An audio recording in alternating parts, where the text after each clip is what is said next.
Guys हम हमारे daily life में ऐसे सेंटेंसेस का बहुत यूज़ करते हैं जहाँ पर हम कहते हैं कि थोड़ी थोड़ी देर में वो जाग जाता था, वो थोड़ी थोड़ी देर में कुछ ना कुछ खाता है, थोड़ी थोड़ी देर में वो फ़ोन करता था, थोड़ी थोड़ी देर में तुम कहाँ जाते हो।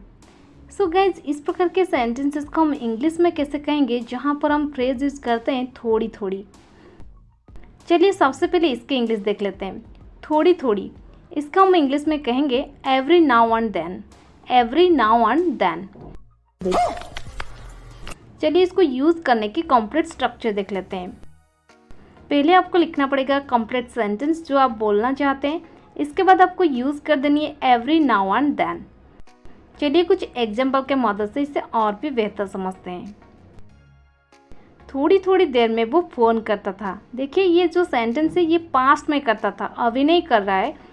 तो पास्ट में जब कोई काम हैबिचुअल के तौर पे हुआ करता था, इसके लिए हम यूज़ करते हैं यूज़ टू की।